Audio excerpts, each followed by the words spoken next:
You're listening to Into the Valley, a Phoenix Suns podcast, a part of the Brightside Podcast Network. Welcome, everybody, into the Valley. I am Ethan Shutt, joined by Philip Russell and Ryan Shutt.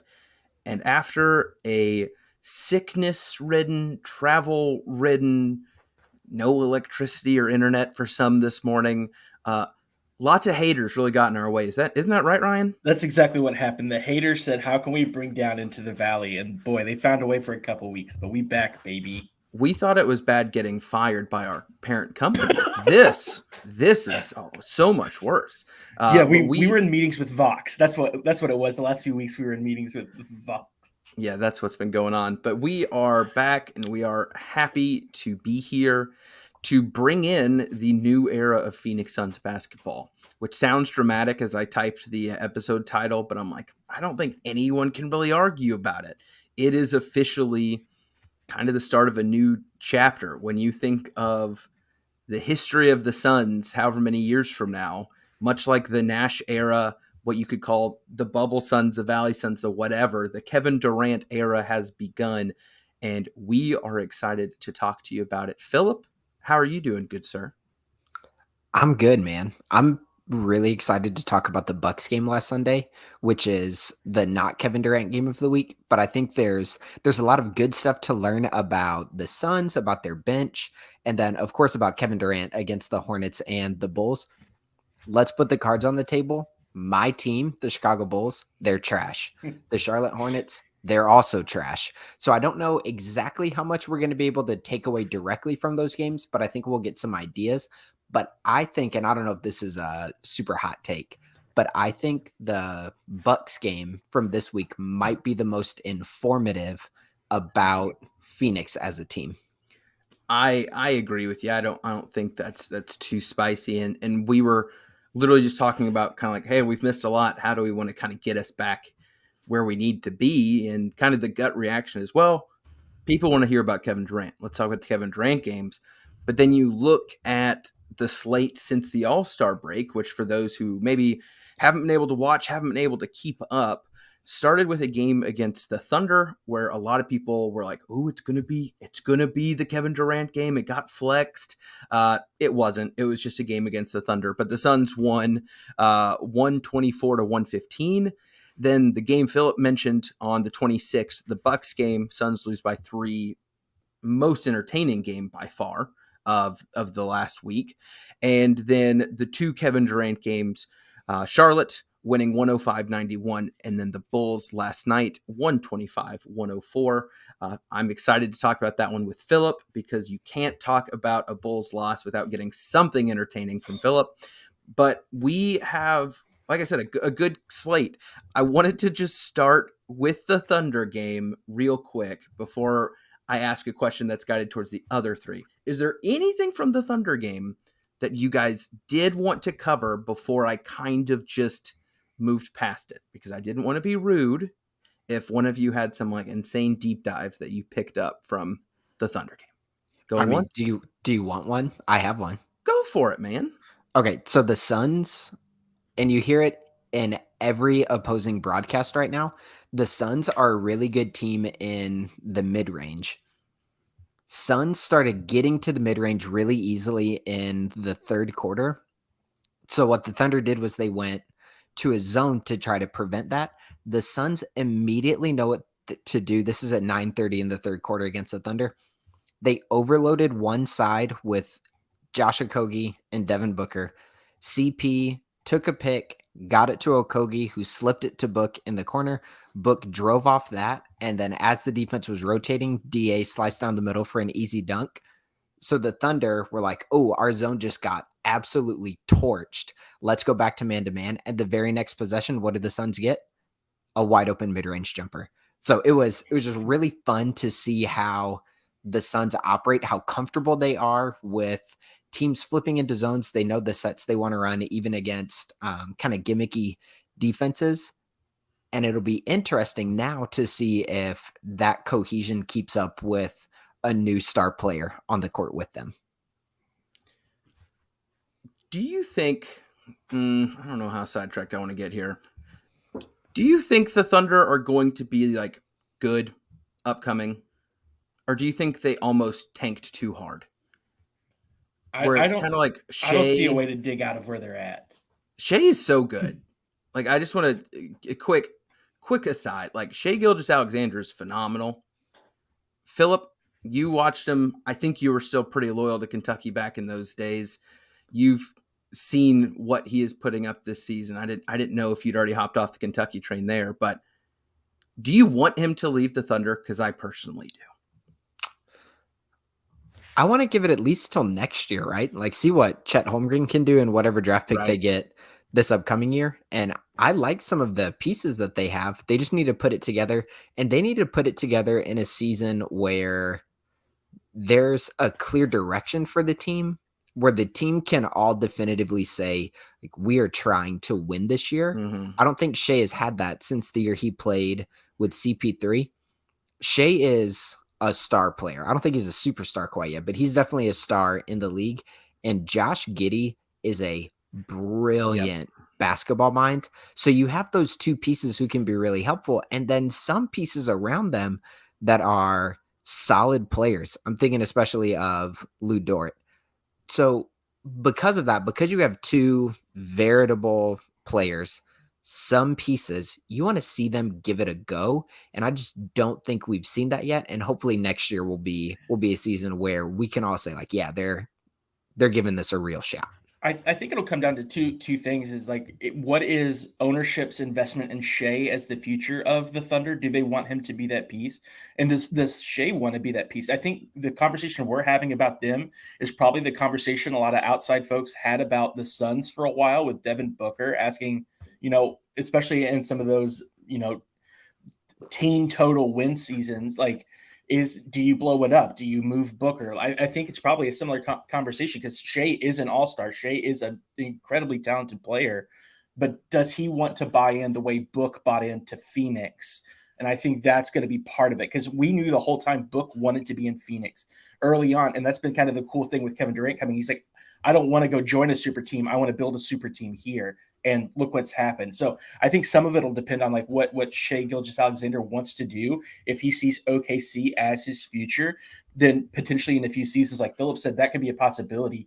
But I think he has to be bought into that idea. And I think the ownership has to be willing to build the correct foundation around him to do that in the way we eventually got to see play out in Phoenix. They also have two guys named Jalen Williams from the same draft, I believe. I think that's my favorite Thunder tidbit. But no, I think you're right. I wanted to quick call out, I think, with the Thunder game kind of moving forward, we also have seen Cam Payne's resurgence. I think if you're looking for something to kind of note as this week started and has gone on, Cam Payne is back in the lineup. Landry Shamet is still injured and not playing, but it was good to see Cam come back. I thought he had a strong game against the Thunder, one that stood out to me just in it's good to have this. We've missed this. And I think I'll be curious to see what that guard rotation looks like kind of moving forward. But let's move in to the rest of the week here. I know usually we kind of say, hey, what's one thing that stood out to you? But my concern with that is you either pick a Kevin Durant game or you miss the Bucks game in its entirety. So I want to talk about the Bucks game real quick before talking about what I'll just say Kevin Durant games in general, and we can kind of pick and choose from that. The Bucks game, in my opinion, was one of the best games of the season. It was one where Suns are without Kevin Durant and obviously without Cam and Mikal now, a whole new world when playing what I would call like a true contender without the pieces they've kind of come to rely on. And the Bucks were without Giannis, but luckily their other superstar, Drew Holiday, decided to show up then. I thought the game was so much fun. It was one where I think I tweeted early in the fourth, this is a win or lose, I'm happy game. Suns took a couple strong right hooks where I was like, this could get out of hand quickly, yet they continued to battle. They continued to piece it together and ended up putting on a really good performance that just fell short, but it's down to a possession under a minute. Shades of NBA Finals kind of come back to you as you see Devin Booker going against Drew in such a vital moment. I thought the game was great. I know a lot of fans have a hard time enjoying games that are losses. The Twitter feed was brutal with people talking about PTSD and all these things of I don't ever want to watch another Suns Bucks game. And I get it, but just as someone who enjoys watching good basketball, it was phenomenal. So before I kind of talk about some stuff that's maybe stood out to me, wanted to open up to you guys. Watching that Suns Bucks game, you can go a million directions. You can go the Jay Crowder revenge game. You can go with Drew Holiday. You can go with Booker's late game heroic attempts. Just wanted to kind of open it up.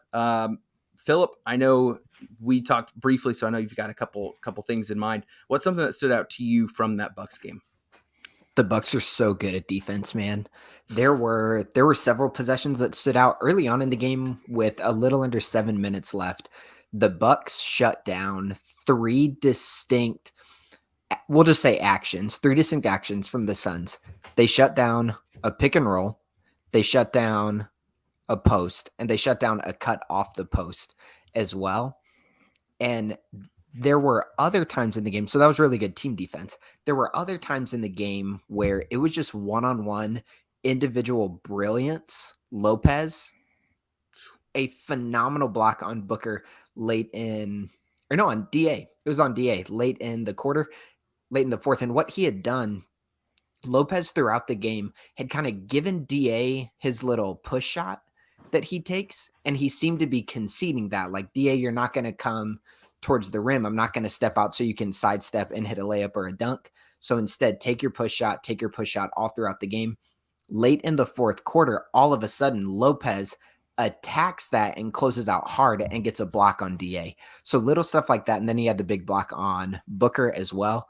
But their defense from Drew Holiday, one-on-one on Devin Booker, was phenomenal. Drew Holiday is an insane defensive talent, and I thought he was wildly impressive on Sunday against Devin Booker. Yeah. Ryan, what about you? For me, it kind of solidified my opinion that on Josh Okogie being the fifth starter, or at least kind of got me in the mindset to see that. And I think as we saw him the rest of the week, I think he fits really well in that. But his box score is never really going to be super flashy. He had a really good night last night, so that's kind of an anomaly points wise. But the dude is just one of those guys you can plug in, and he's going to do everything at 100%. He's going to hit the boards hard. He's going to try and facilitate. He's going to get you a bucket when you need it. I've really been impressed with him, and I like the way he fills in those gaps and allows the other bigger names to fill their role, and he's just going to be like the utility guy. And I think we saw that with Milwaukee, and especially the last two nights with Kevin Durant on the floor. Yeah, my problem on Sunday is that he got cooked late in the game. Okogie, and he may not be that fourth quarter closeout guy, but at least to start, I think that's where I don't care who starts. He doesn't need to close against a sure, and I think that's completely fair. And he might eventually. So okay, let's go all the way back. I have been on Bright Side of the Sun on the little fan table that we do, and even on this podcast, I have been a slow adopter of Josh Okogie minutes. There's no question. Last night against the Bulls, Wednesday against the Hornets, he played well. He played his role well, even though he didn't shoot well on Wednesday. He was fine with what he did. On Sunday, down the stretch, he did not belong on the court. And we'll get to this a little later. That's one of my fears come playoff time. Like, is Josh Okogie a playoff rotation player? And I think that's a big question. And I know some of Suns Twitter treats Josh Okogie and thinks of Josh Okogie as like a Drew Holiday, like a Walmart brand Drew Holiday, but he just wasn't that down the stretch. He didn't look comfortable. He missed a wide open tip in clutch time. Drew Holiday, who's not the fleetest of foot for a guard, he's a big, strong guard. He was blowing by Okogie. So he's going to have good performances throughout the rest of the season because, like last night, he's left wide open against a team like the Bulls. But we have to see Okogie playing well, or at least competently, down the stretch against really good opponents. I think that's the next step. And from his trajectory this year, he'll probably do it. but he's not there right now. If the playoffs started today, I would not want to see Josh Okogie in clutch time in playoff minutes. But I think that's also the value of having a Torrey Craig who has that experience, having a Terrence Ross who brings that veteran leadership and has been in that position before. You don't necessarily need him to be that guy, but I think he definitely starts the game with a really nice tone and is going to be that kind of get your hands dirty kind of player that allows Booker and KD to kind of get in the flow of the offense and let him kind of do that dirty work to set the tone for the game, not necessarily close it. And I don't have the same value of him that some people seem to as a one-on-one perimeter defender. People think he's a clamps guy. I don't see it. I think the phrase you're going to see a lot that I do agree with is a point of attack defender, which is a lot of the times on the how are you going to handle the pick and roll? Are you going to fight through when needed? Are you going to know how to hedge hard and recover? He's got that. But I watched him one-on-one against Drew Holiday, and I said, he doesn't have that lateral quickness that I would expect a lockdown perimeter defender to have, right? Like, Mikal has a different build, but Mikal's got that. Mikal could move his feet, not to the extent that some people talked about as well. Like, he wasn't, I don't know who the best example of that could be. I mean, Marcus Smart is pretty phenomenal in that, in terms of just you go one-on-one in the perimeter, not going to get blown by often. But I think Okogie brings so many intangibles, offensive rebounding being one of them, crashing the glass hard being one of them, being in the right spot, even if that is just in the corner on offense, like kind of knowing your role. But I'm okay if we want to jump on the like Okogie's the fifth starter, because I genuinely don't think it matters. I think people put so much value on the whole who's the starter thing, but I can go back to last season where Chris Paul was a starter, but closing games, there were times where we're like, yeah, but that's not our five. I am not ready to sign Josh Okogie up to be in the closing five. And I think that leads to a conversation that's also worth having within the Bucks game. We saw Terrence Ross get one of his longest runs. I thought defensively, the effort was there, but it was clear he's still learning a new system. It was clear his brain was processing, when do I switch? When do I not? When do I recover? But which I'm fine with. It's odd when you can watch someone think through. It's very clear in soccer. Soccer is one of the most fun ones where you can watch someone think really hard because they're on a huge open field and a lot of times they're by themselves and it's nothing but constant movement keeping your shape. It was funny watching Terrence Ross do that within half-court defense. It was a lot of kind of shoulder checks, a lot of points of communications, but the effort was there. And when he was in the right place, I thought he did well. So I'm not ready to write him off as a defensive liability. Offensively, hit a couple big shots in that game. I think he ended up being one of the few plus shooters. Yeah, 3 of 5 from the field, 1 of 3 from 3.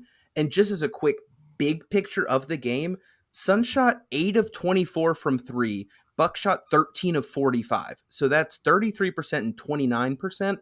And the Suns went 13 of 22 from the free throw line. So like if we wanted to do the really easy, like what lost the game, you're like, make your free throws, you win the game. That's fine. Let's throw it out there. We can move on. But I thought Terrence Ross showed that his name is at least on the list of he does have a chance of fitting in somewhere. TJ Warren hasn't showed me anything in his small stints to be like, yes, he belongs. Now there's time and he's recovering and whatever, but I'm not sold on. Landry Shamet, when healthy, I'm still wanting to give a good look. I'm still higher on Damian Lee than some. People seem to have kind of just thrown him out with the Josh Okogie resurgence. I don't know what you even call it. But I think we have a grouping of guys that Monty Williams is going to have some hard work with in terms of either figuring out who's in the group and then what their role is within that group. And Ryan, I think you still have made a good point too. If you're kind of, I was going to say gun to your head, but John Morant, let's maybe find a new phrase there. Everything on the table. If you're telling me who do you want to be that fifth in closing minutes right now, I'm picking Torrey Craig 10 out of 10 times because he is the one that I view as the one, like I know what to expect from him, which means the other 4 guys probably do too. Everyone else, I still have the little bit of, well, is this going to happen? Is this going to happen? I don't know. But go ahead, Ryan. Didn't mean to kind of cut you off there. I was going to say to your point about Monty's decisions, just to make a quick plug, Kellen Olson actually had a really good article coming out of, I believe, All-Star break after some of the trades went, where early on in the season, Monty Williams talked about wanting to have about 9.5, 10 guys ready for the playoffs. And so Kellen Olson it was almost a stream of consciousness article where he was just like himself trying to work through what will that look like. So we can share that on Twitter. It was a really interesting read as Kellen was just trying to work through kind of what that looks like. And so if you're kind of also interested in that kind of what are those rotations going to look like? What are those, 5 to start, 5 to close guys going to look like? It was a fun read, if nothing else. And I thought it was pretty thoughtful as well. DM me that one if you Yep, got a second. Whenever me or Philip are talking, I want to share that because I like giving Kellen love because Kellen's phenomenal. Philip, was there any other within that kind of battling group that made a big impression? I know Baisley also got his first minutes, which were, I mean, I think that can be enough to talk about him on the podcast right now. But like, was there anything else within that group that maybe left you either asking additional questions about the future of that? I don't know what we need to call that group. It's a bunch of dudes scrapping for minutes that don't go to someone guaranteed. I'll ask you this first, and then I'm going to re-ask that question.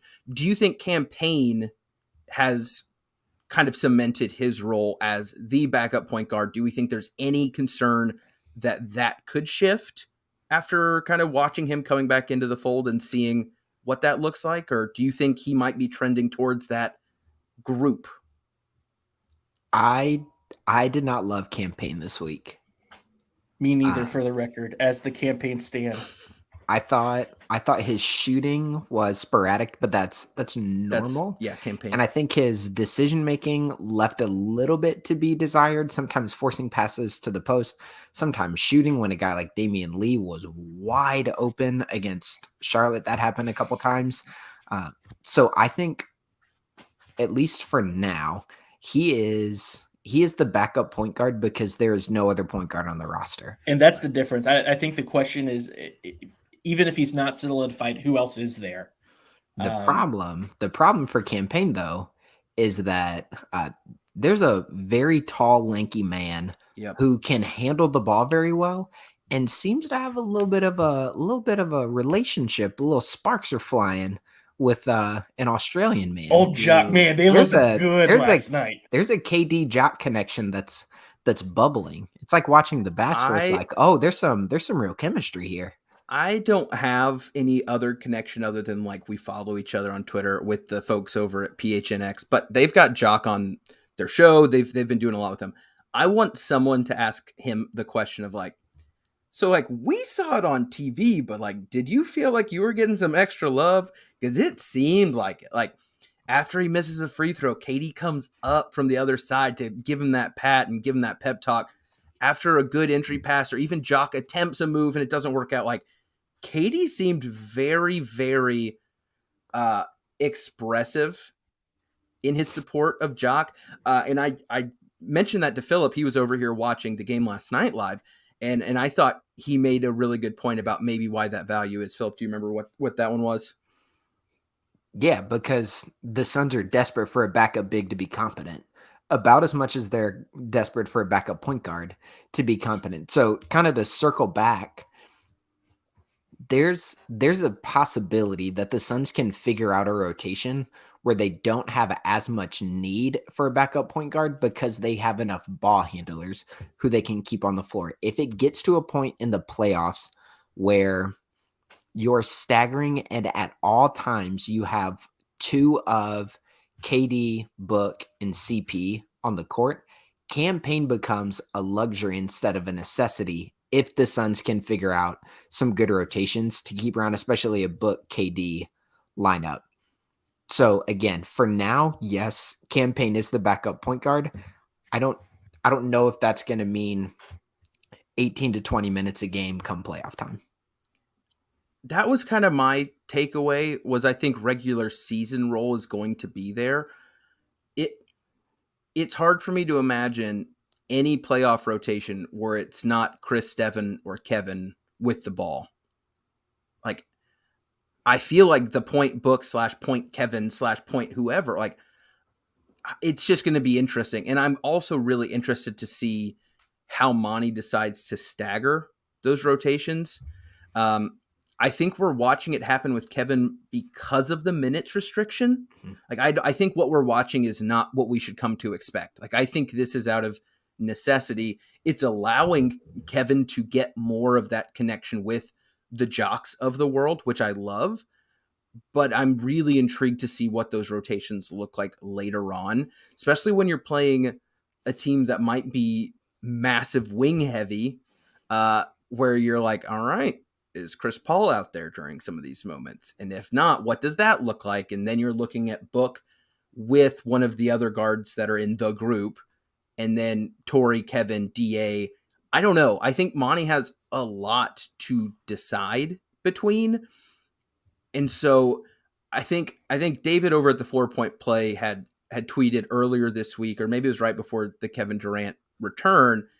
He's like, I'm already dreading listening to people on Twitter get angry about rotations.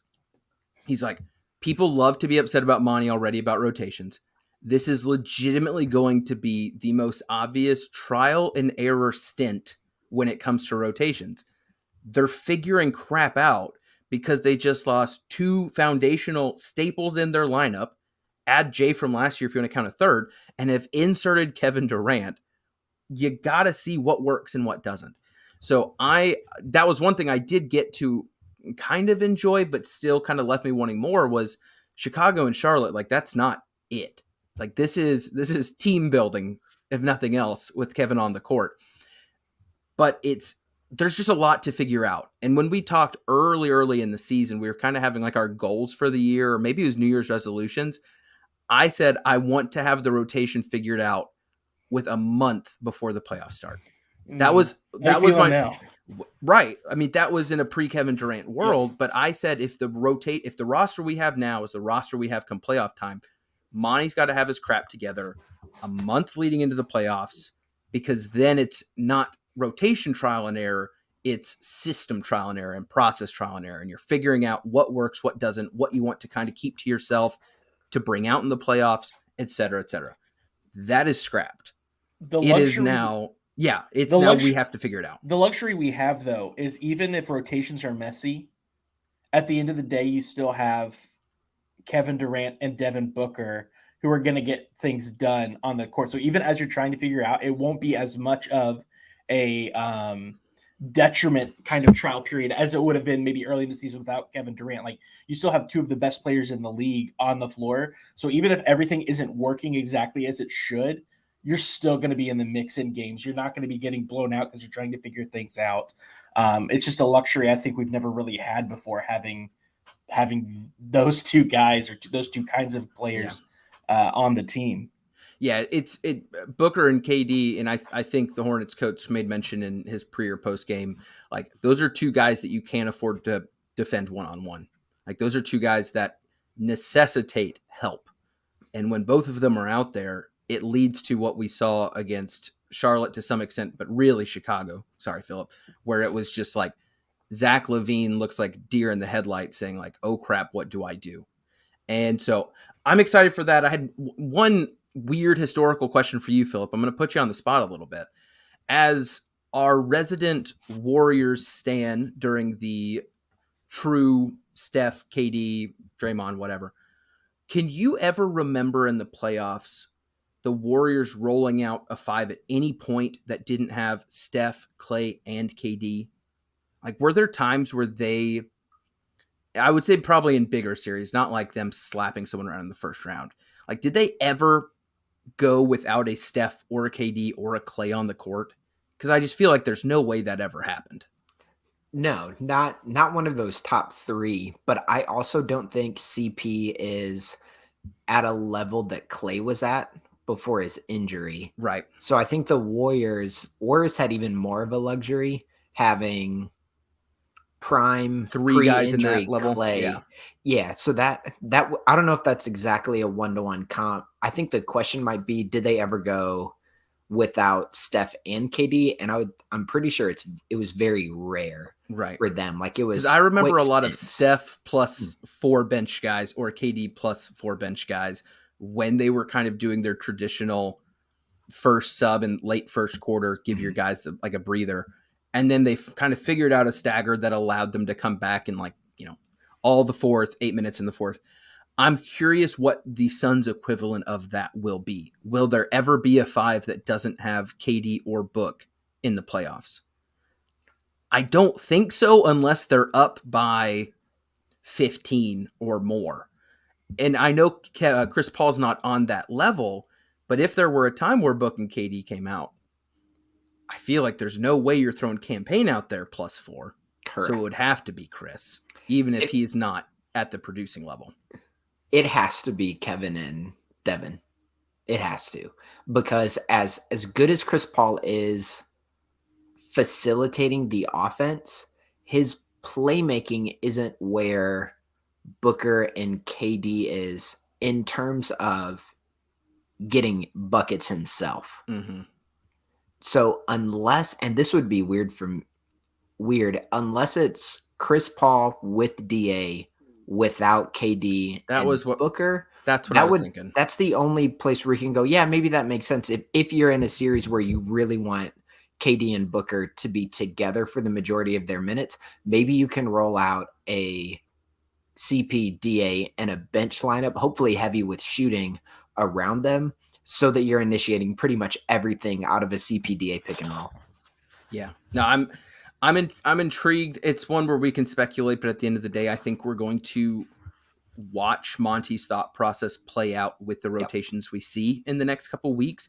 And I do think, not to be too dramatic, I think it's going to be make or break for the group, which is my lame version of what I'm calling that, just bench plus reserve, whatever. Like, I think it's in Monty's best interest to say, I gave Terrence Ross all the run that I think he's needed to make an impression in the next 2 weeks.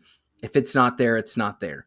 Every time I try him out from here on out, it's at a detriment to someone else's opportunity, and we can't afford that. But just looking at this roster, and I know people are not going to like hearing Okogie being in the group. I definitely think he'll get minutes. What type is my point?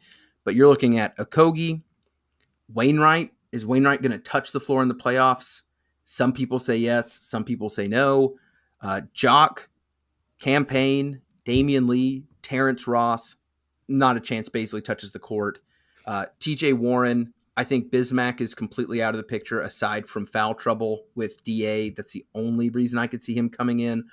Or, which almost ties to foul trouble, you're going against a Jokic, an Embiid, a whoever, where fouls are almost just a part of the defense. Then yeah, he might. And then Saban Lee, so whatever. So you're looking at 7.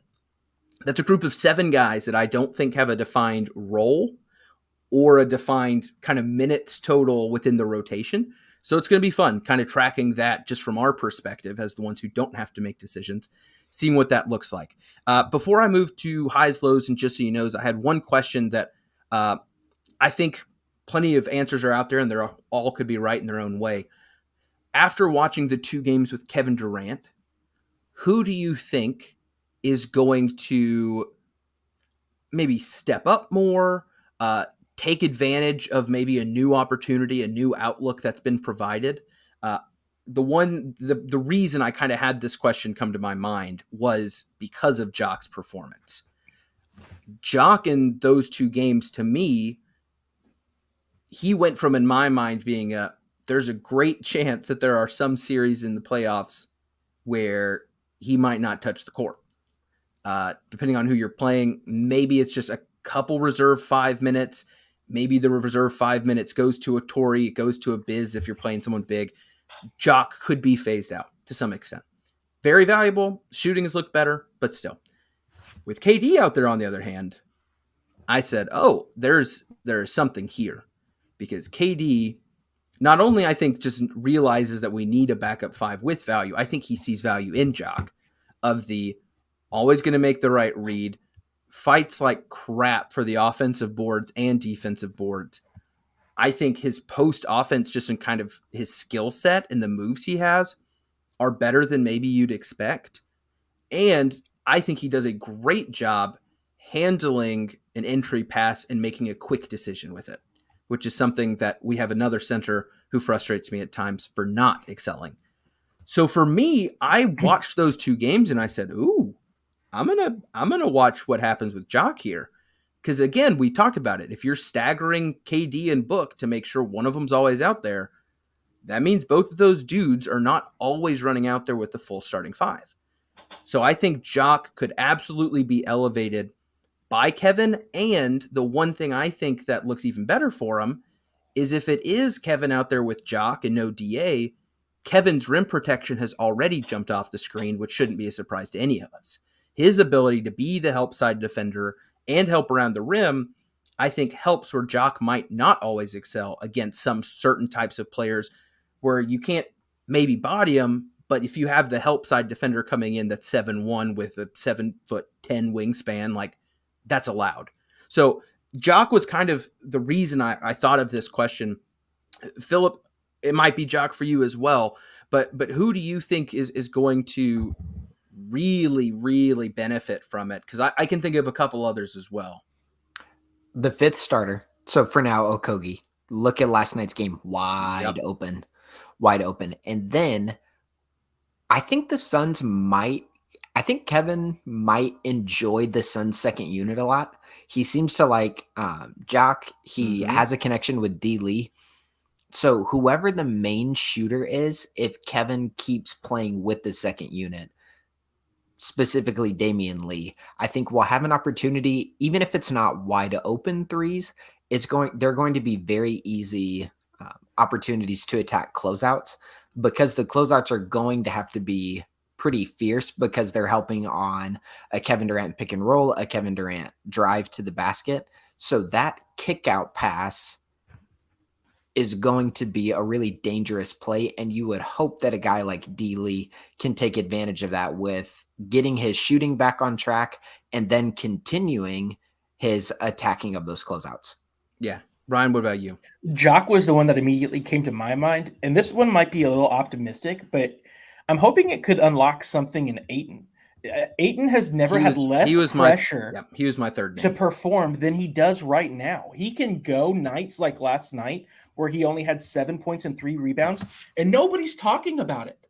Nobody has, like, he's almost an afterthought in the offense at this point, which is, again, another luxury we have now, because Ayton, for the most part this season, has been playing very well. He can be frustrating at times, sure, but I think having a gravity of a player like Kevin Durant could really free Ayton up to just play with zero pressure and just go out there and do his job and benefit from Book and KD both getting those doubles, being able to move freely more than he had. And again, maybe that's optimistic, but I'm hoping we could really see something come of DA's game because of it. No, I think you're spot on. I mean, when I had the question in mind, if I ever ask a question, I try to at least think of 3 good answers just in case. DA was my third. I thought the Charlotte game was very eye-opening in terms of how easy it can be for him when he's surrounded by those guys. I mean, he put up, I think, 16 and 16, something around there. But outside of, I just rewatched the game with Philip this morning. Outside of like a 12 to 14 footer on the baseline and maybe one quick jumper on the free throw line, everything else was within like 4 feet of the basket and easy. Like it wasn't, you know him. He's never going to like body someone and back him down. Like he was getting the ball in a place that was very good for him to do what he does well. And that stuck out. And I had a similar thought, I'm going to be honest, after the game last night. In a world where Kevin Durant is not the story right now, and maybe in 3 weeks, Suns Twitter will be back to Suns Twitter, but DeAndre Ayton going 27 minutes and having 4 field goal attempts. I was like, it's crazy. And no free throws. And nobody cares. Or sorry, not no free throws. Sorry. 4 free throws. Any other week, people are crapping themselves. But now it's like, okay, that's fine. Like, that's great. Like that's phenomenal for him. I'm hoping to be able to not be so highs and lows. And the fouls last night weren't ideal either, but things were pretty in hand, except for your Bulls, man. They made things interesting there in the second. Right, Philip? Go Bulls. Oh, we're getting nothing. We are getting nothing. All right. Well, I love you very Hey, much. but Patrick Beverly looks good. No, he got a technical from the bench. All right, let's move on to our highs, lows, and just so you knows of a Kevin Durant led Phoenix Suns basketball team. And Philip, I'm gonna let you go first on the high. Thanks, man. You're welcome. There is so much space on the basketball court right now. And one of the reasons that Suns fans would be dumb to be bad at DeAndre Ayton after last night, or even overly critical of him.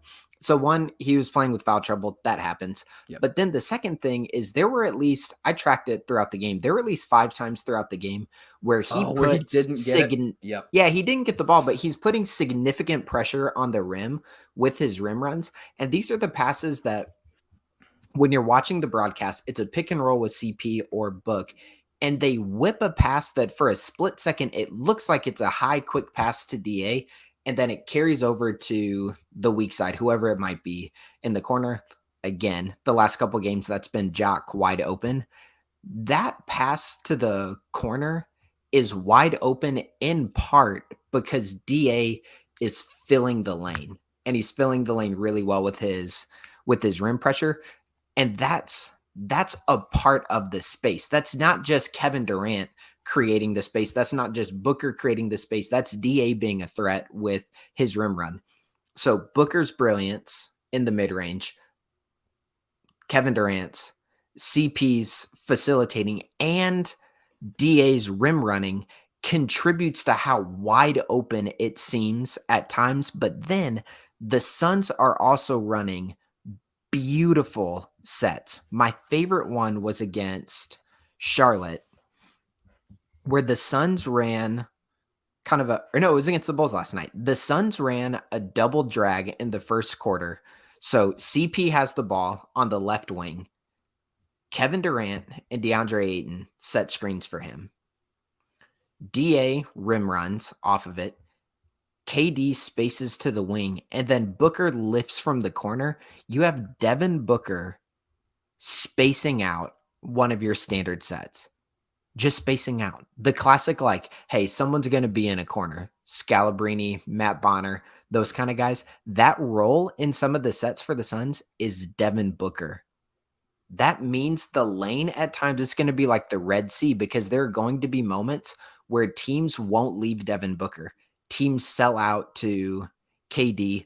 Teams refuse to let Chris Paul get an open mid-range jumper. There is going to continue to be so much space on the court. And I think it's going to be really fun to watch even how some of the Suns' normal sets continue to operate so well because it's such an open floor. I'm very hopeful, because of everything you just said, that Josh Okogie or Torrey Craig can have one of those Jay Crowder-like three-point shooting streaks in the playoffs. Yeah. Because I think one of those two dudes, currently, it could be Damian Lee maybe, but I think one of those two dudes, because the playoffs adds another level of intensity and gravity to a superstar, I think what was, I would say, a pretty open shot for Josh Okogie in the corner is going to be a wide open shot for Josh Okogie in the corner. So I'm hoping those dudes are in the gym every night, standing in the corner by themselves, just getting shots up, because I think they are going to be there the entire time that Kevin Durant and Devin Booker are playing together in Phoenix. So no, I think you're spot on. But to that, it's going to be one of two places. It's either going to be DA in the short roll or Okogie, Torrey Craig, somebody in the corner. And I was actually talking with David on Twitter a couple weeks ago, or a week or so ago, and we're thinking about where defenses decide they want the ball to go. And those are really your two best options. Do you want it to go to a corner with whoever that fifth player is? Do you want it to go to them lifting up from the corner closer to the wing? Or do you want to say, all right, big fella, you've been consistent throughout your whole career. Let's see if you, DeAndre Ayton, can actually beat us tonight, or let's see if you can beat us for an entire series in the playoffs. And that's going to be really fun to watch, to see which of those two options teams want to force the Suns into. Yeah. Ryan, what about you? What was your high for the week? We've already touched on it a little bit, so I won't spend too much time, but it was just the way Kevin Durant elevated the bench. One of my concerns looking towards a playoff run was I just didn't think our bench as it was at the caliber it needed to be to fill in when needed and to play quality minutes in a playoff run. But after watching the way Kevin Durant makes all those guys better and allows them to do more because of who he is, I automatically feel better about what our bench looks like. Jock Landale, what we've already mentioned, was a highlight, especially last night. But I just think that it's amazing how adding one player can make other players better just by being who he is. And I think the difference of having a staggered lineup where it's KD plus bench is going to be markedly different than the times that we've seen even earlier this season when it was like Cam Johnson and McHale plus bench. What Kevin Durant brings to that bench unit is going to be huge. And I feel so much better at this point. Obviously, things could change, but after what I've seen so far, I feel so much better about the resources that we have on our bench, regardless of what that looks like and who that is, because of that stagger with KD playing with them. Yeah, I mean, it was hard not to like a lot of what you saw, I would think. My high is just I'm excited about being a contender again. And I know some people are going to be like, we were always contenders. That's cool if that's how you felt about it. No, it's not. We've made it. Listen, if you've been listening to the podcast, I feel like we have made countless arguments about why that was never the case. And if they choose to keep listening to us while not believing us, that's cool. That was Thank you. Such an aggressive no. Thank you for coming. They were delusional early this year if you thought the Suns were actually contenders. Sorry, carry on, Ethan. Pardon the interruption, as some might say. So anyway, I think we're actually contenders now. Yes. And that's a good feeling to have. And I don't care about Vegas odds and ESPN articles. I'm talking about watch the game and you say, yeah, this team is legit. And the lack of clarity of what the playoffs and standings are going to look like is definitely going to be a fun storyline as the season progresses.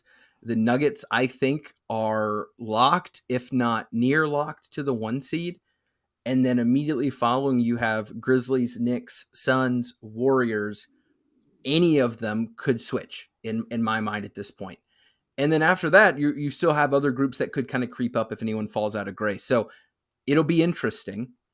And then in the East, I think you have an absolute guaranteed finals team in the Milwaukee Bucks, who, by the way, their win over the Suns was their 14th straight. And they were continuing to bring the heat without Giannis. Their defense, in my opinion, has continued to get better, which is very frustrating. And Brook Lopez is stepping up in a way that allows the rest to continue. I think they look great. I think the East playoffs will be fun. I think they're going to have a lot of fun storylines with the will they, won't they Sixers, and if they're going to blow up. Will the Celtics make the jump? There's a lot of good stuff going on in the NBA. That makes me happy. I like that my team happens to now be a true contender in the eyes of most people who, whatever. So that's my high. I'm thrilled to be in that spot. Let's do a quick shift to the lows. I think we've all touched on some things that have frustrated us this week. Ryan, what was your low for this week? Mine's kind of a backhanded low. And it's that I have felt like the guy who goes to his ex-girlfriend's wedding and is so happy for her, but in the back of his mind, he's just like, man, I really miss you. It's been so cool to watch McHale and Cam Johnson thrive in Brooklyn. And at the same time, so heartbreaking because I love them both so much. And I miss they keep them. losing. And they keep losing. But in McHale has games of 38, 21, 31, 24, and 45. Cam Johnson has games of 20, 33, 27. Like, they're doing great. And I want the best for them, and I miss them. And it's just really painful to see them succeeding somewhere else while also being really happy that they've shown up and now everybody in Brooklyn loves them. I agree. I want you to know I agree. I think it's also very clear that they're now in a place that doesn't have a superstar 100%. that takes those 100%. opportunities. So people are like, wow, they've improved. No, they It's haven't. like, no, Like, there's just nobody else. that's why we loved them. We loved that they were super good and were filling the roles they were. But when people were talking about like, oh, we're going to make the jump whenever Mikhail starts scoring 20 something and Cam starts scoring 18 plus, you're like, that wasn't going to happen with the Suns. The ball can only go so many places, so many attempts in a game. It's not happening. And I'm happy for them that they are together and happy, losing, unfortunately, but together and happy. Check Yes, yourself. Phillip? They beat Boston last night, man. I think they were 1-6 Great comeback. to start their run with the Nets, though. But yes, they have maybe turned around. Probably not. We'll see what happens. Phillip, what about you? Low for this week? It's Okogie and campaign. So we don't dump on them again. I just don't know who belongs in big playoff games as that fifth starter and then as the backup point guard. Or Ethan, I think you helpfully put it, the fifth closer. I don't know who that guy is. I've eaten crow a lot on this podcast this year. I am so impressed with Josh Okogie's improvement. I'm glad we were right at the beginning of the year when we said his shot looks better than a 30% three-point shooter. All that stuff has been phenomenal. I just don't know if he's the guy in the playoffs. And I hope the Suns figure out, and I hope they have games where Okogie can either prove or clarify that he is or isn't that guy for the Suns. Yeah, my low is kind of just the lack of clarity that we're going to have to be dealing with. Elliot in the comment, Mikhail scoring 20 would have probably continued with CP3 getting older. I think you're right, but I don't think the wins would have increased because of it, because it's that addition by subtraction kind of mindset there. But I think you're right. The ability was always there. We always knew that. But yeah, I'm kind of in a spot where I'm not looking forward to Twitter and the media people and all the stuff about. I worded it this way this morning. Some people seem to be running political campaigns for certain people to have minutes, where it's like, this is my vote. Let me make it happen. And at the end of the day, we don't decide. We watch, we observe, and we provide analysis to some extent. I don't think we're going to know for a bit. Like, I think it's going to be we sit and wait, and there's going to be some closing fives where you're like, how did we get here? And that's okay. Like, it's part of the process. But I'm kind of excited just to see guys have opportunities that are kind of make or break in terms of like, all right, this is your time to prove that you belong in this spot or that this could be your role. Yeah, Phil. And silver lining, do you remember last year in the finals? I can't remember which game it was. It might have been game 3 or 4, where the Warriors sat Draymond for an extended chunk of the game, and they just rolled with Kevon Looney. He was playing great. He grabbed a ton of rebounds. That game was playing good enough defense. And afterwards, Draymond was like, it's fine. And the very next game, he comes out and has a typical awesome Draymond game. I wonder if that's more the trajectory of the Suns heading towards the playoffs, where this is a bit of a cop-out, but I think it works, especially when you're deciding between guys like Okogie and Craig, who seem to fill Similar, noticeably different roles. They have some similarities, but also different roles. I think what we could wind up seeing is it depends. If you're playing a team like the Mavs, it's probably going to make more sense that it's Torrey if the job is to guard a Luka.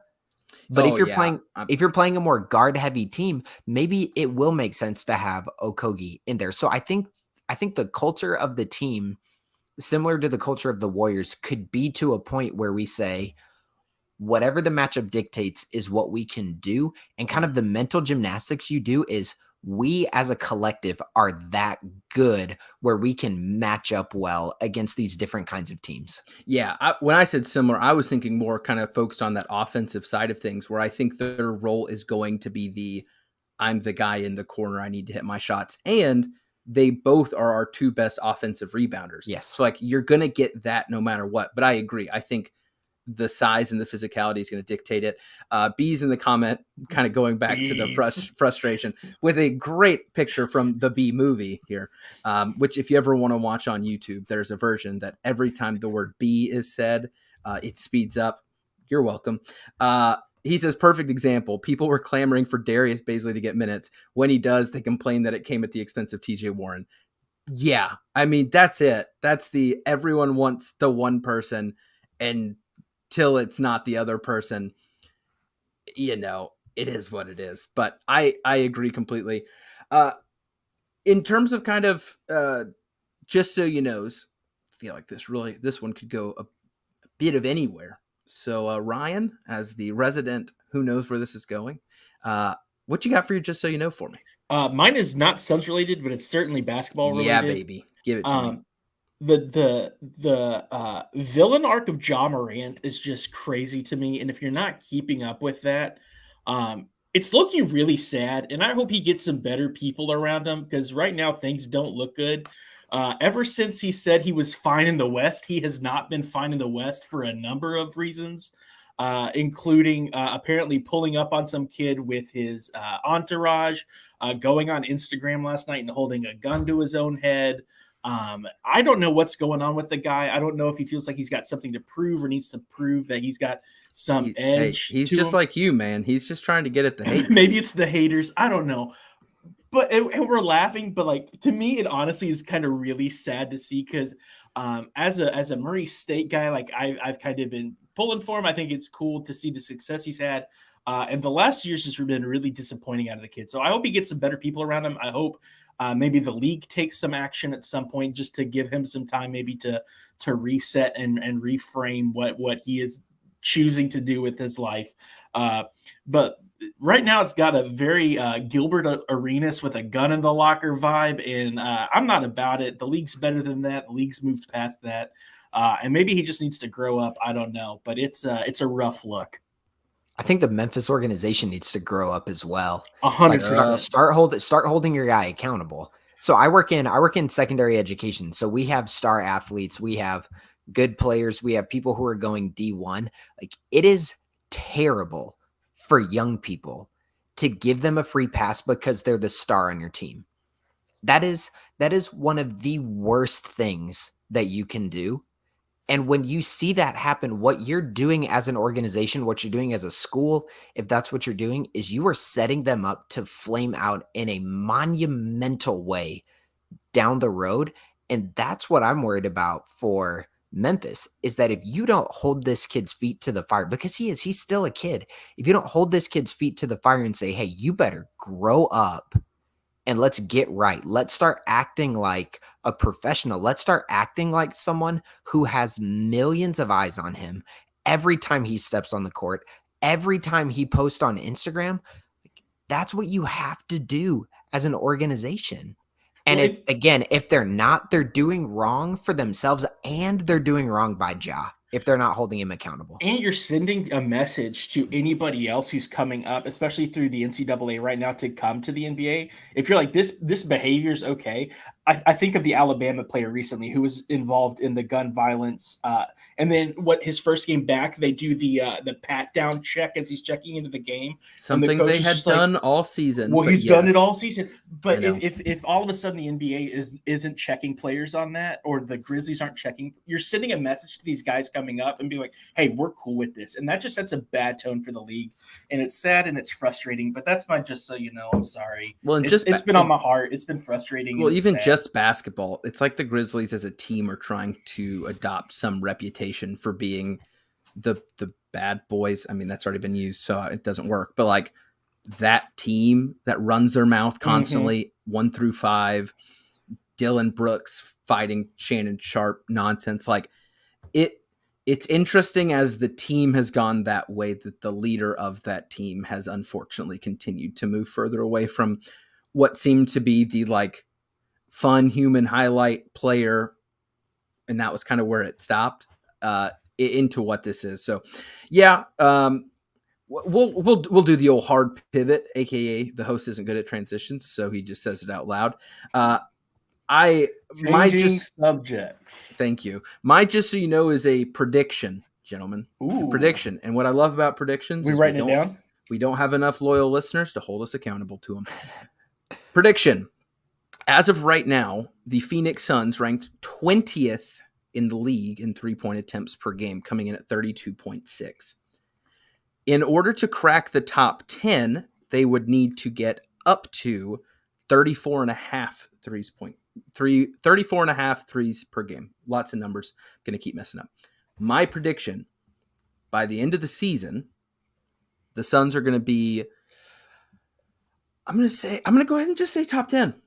The problem with the weighted numbers here, and now we're getting a little too nerdy, you're technically assuming that a change in the last third of the season can outweigh the weight of the first 2/3. That's what makes this a little riskier than being like, yeah, they'll probably chuck up a couple more. So I'm not sure how it's going to work, but here's what came to me. And if you're like, oh, Ethan probably saw something in the numbers against Charlotte and Chicago.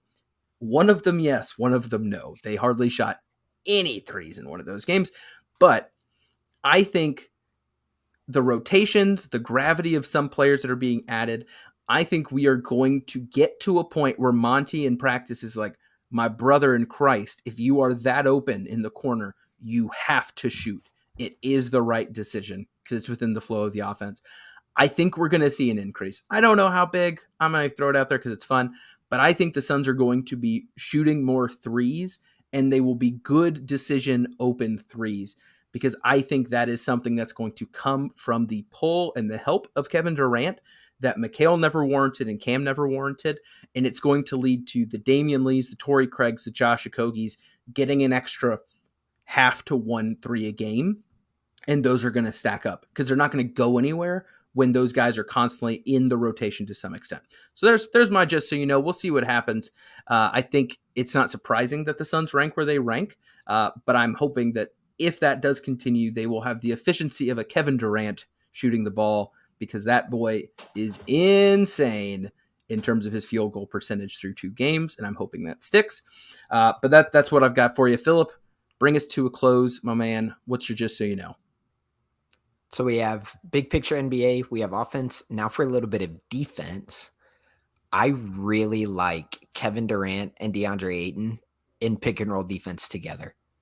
There were a couple times where it was mainly against Charlotte, where Gordon Hayward, just a bigger player, is being checked by KD, and then they put Gordon in a pick and roll because that's how so many offenses work in the league, and the Suns just switched. And I love that idea because that's trusting both of those guys to be exceptional in aspects of the game that might be underrated for them. DA's ability to stay on ball to contest at the perimeter, and then KD protecting the rim. Mm-hmm. If they're giving up that easy switch, they're saying we're comfortable with KD as the ball rotates around, being the guy who's going to give the contest at the rim. And I think that's great. I think that can be really good. So the person to watch in that will be DeAndre Ayton, to see how he holds up against some of the bigger wings. And we might even see it tomorrow against the Mavs. I'm excited for tomorrow. I know that KD has already downplayed yeah, that's the league. It's all about stories with him and Kyrie.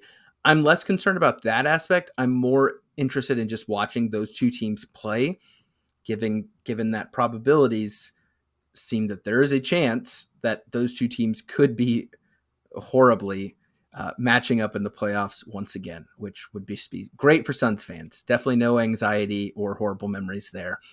Guys, we're at the hour mark. I feel like we covered a lot about pre-KD, post-KD games the last couple weeks. Anything else that we need to mention or talk about? We are going to be recording live again next Saturday morning, 10 a.m. Central Time, just like before. Might have a guest, might not. Figuring that out right now. We're just working on some scheduling stuff. But we'll definitely be here for that. Guys, anything else before we bring it to a close? Go, Sun. I got nothing else. Let's do this. We out. Wow. Stole it. Yes. I've waited. All right, Philip, anything else that needs to be added to the podcast now that Ryan is off the screen? At the risk of sounding redundant, go Sun. I am Ethan, and for Philip and Ryan, this is Into the Valley, a Phoenix Suns podcast. We out. Love you so much.